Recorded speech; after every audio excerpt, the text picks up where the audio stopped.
Sir, ಈಗ ನೀವು 1 ತಿಂಗಳಿಂದ ಸಿದ್ಧತೆ ಪ್ರಾರಂಭ ಮಾಡಿದ್ರು 2 ಬೈ ಎಲೆಕ್ಷನ್ಗೆ.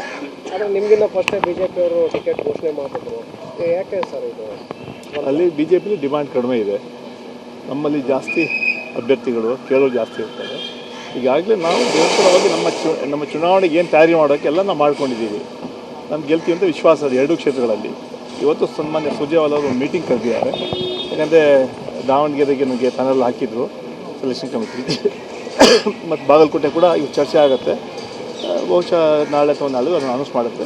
ಮತ್ತು ನಮ್ಮ ಚುನಾವಣೆಗೆ ಈಗ ಟಿಕೆಟ್ ಅವರು ಬೇಗ ಅನೌನ್ಸ್ ಮಾಡಿರ್ಬೋದು, ಆದರೆ ನಮ್ಮ ಕೆಲಸದ ಮೇಲೆ ನಮ್ಮ 5 ಗ್ಯಾರಂಟಿಗಳು ನಮ್ಮ ಚುನಾವಣೆ ಗೆಲುವಿಗೆ ಶ್ರೀರಕ್ಷೆ ಆಗಲಿದೆ.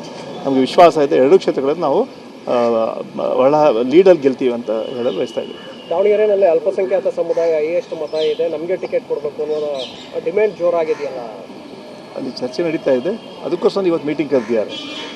ಒಟ್ಟಾರೆ ಇವತ್ತು ಚರ್ಚೆ ಮಾಡಿ CM ಮತ್ತು KPC ಅಧ್ಯಕ್ಷರು ಮತ್ತು ಸುರ್ಜೇವಾಲ ಅವರು ಈಗಾಗಲೇ ಚರ್ಚೆ ನಡೀತಾ ಇದೆ. ಇದು ಬಂದಮೇಲೆ ಎಲ್ಲ ಮಾತಾಡಿ ಎಲ್ಲ ಮುಖಂಡರನ್ನ ಮತ್ತು ಸ್ಥಳೀಯ ಮುಖಂಡರ ಚರ್ಚೆ ಮಾಡಿ ಬಾಗಲಕೋಟೆ ದಾವಣಗೆರೆ 2 ಕ್ಷೇತ್ರಗಳು ಸ್ಥಳೀಯ ಮುಖಂಡರು ಚರ್ಚೆ ಮಾಡಿ ಆ ಭಾಗದ ಜಿಲ್ಲಾ ಮಂತ್ರಿಗಳಿರ್ಬೋದು ಅಥವಾ ಬೇರೆ ಪದಾಧಿಕಾರಿಗಳಿರ್ಬೋದು ಕಾರ್ಯಕರ್ತರಿರ್ಬೋದು ಒಟ್ಟಾರೆ ಅಭಿಪ್ರಾಯ ತಗೊಂಡು ಸೂಕ್ತ ಅಭ್ಯರ್ಥಿಯನ್ನು ನಾವು ಪಕ್ಷದ ವತಿಯಿಂದ ನಾವು ನಿಲ್ಲಿಸ್ತೀವಿ. ಅಲ್ಲ, ಇನ್ನೂ ಅಭ್ಯರ್ಥಿ ಫೈನಲ್ ಆಗಿಲ್ಲ. ಸಮರ್ಥ ಇವತ್ತಾಲೆ ನಾಮಿನೇಷನ್ ಫೈಲ್ ಮಾಡಿದಾರಲ್ಲ ಸರ್, ಹೇಗೆ ಅಂತ? ಅವ್ರು ನಾವೇ ಫೈಲ್ ಮಾಡಬೇಕು, ನನಗೆ ಮಾಹಿತಿ ಇಲ್ಲ. ಒಟ್ಟಾರೆ ಬಹುಶಃ ನಾಳೆ ಅಷ್ಟೊತ್ತಿಗೆ ನಮ್ಮ ಕ್ಯಾಂಡಿಡೇಟ್ ಫೈನಲ್ ಆಗ್ಬೋದು, ನಾಳೆ ಅನೌನ್ಸ್ ಆಗ್ಬೋದು. ಹಾಕಿ ಆಮೇಲೆ ನಾವು ಹೇಳ್ತೀವಿ ಅಂತ ಏನಾದರೂ ಹೇಳಿದ್ರೆ? ಇಲ್ಲ ಅಂಥದ್ದು ಮಾಹಿತಿ ನನಗೇನಿಲ್ಲ. ಒಟ್ಟಾರೆ ನಾಳೆ ಅಷ್ಟೊತ್ತಿಗೆ ಬಹುಶಃ ಅಂತಿಮವಾಗಿ ತೀರ್ಮಾನ ಆಗ್ಬೋದು ಅನ್ನೋ ಸಾಧ್ಯತೆ ಇದೆ. ಈಗಾಗಲೇ ಚರ್ಚೆಯಲ್ಲಿದೆ. ಈಗಾಗಲೇ 2-3 ಮೀಟಿಂಗ್ ಆಗಿದೆ. ಮೊನ್ನೆನೂ ಕೂಡ ಮೀಟಿಂಗ್ ಆಗಿತ್ತು ಅಂತ.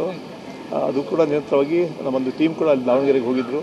ಬಾಗಲಕೋಟೆಯಲ್ಲೆಲ್ಲ ಮುಖಂಡರುಗಳು ಮೊನ್ನೆ ಮುಖ್ಯಮಂತ್ರಿಗಳಿಗೆ ಚರ್ಚೆ ಮಾಡಿ ಅಲ್ಲಿ ಯಾರು ಕ್ಯಾಂಡಿಡೇಟ್ ಆಗಬೇಕಂತ ಅದು ಕೂಡ ತೀರ್ಮಾನ ಮಾಡಿದ್ದಾರೆ. ಅಂತಿಮವಾಗಿ ತೀರ್ಮಾನ ನಾಳೆ ಆಗ್ಬೋದು ಅಂತ ವಿಶ್ವಾಸ. ಪಾರ್ಟಿ ಒಪ್ಪಿಗೆ ಇಲ್ಲದೆ ನಾಮಪತ್ರ ಸಲ್ಲಿಸೋದಕ್ಕೆ ಅವಕಾಶಗಳಿದೆಯಾ?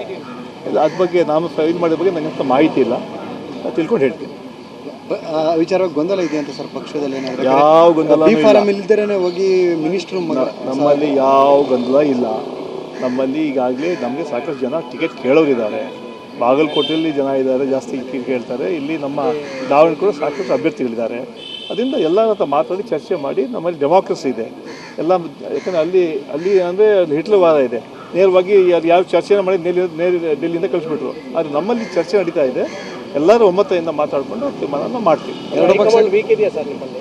ನಮ್ಮಲ್ಲಿ ಯಾವ ವೀಕು ಇಲ್ಲ ಹೈಕಮಾಂಡ್. ನಮ್ಮಲ್ಲಿ ಡೆಮಾಕ್ರಸಿ ಇದೆ, ಪ್ರಜಾಪ್ರಭುತ್ವ ಇದೆ. ಅವರಲ್ಲಿ ಹಿಟ್ಲರ್ ವಾದ ಇದೆ, ನಮ್ಮಲ್ಲಿ ಪ್ರಜಾಪ್ರಭುತ್ವ ಇದೆ. 2 ಪಕ್ಷದಲ್ಲಿ ಕುಟುಂಬ ರಾಜಕಾರಣ ವಿರೋಧಿಸ್ತೀರಾ?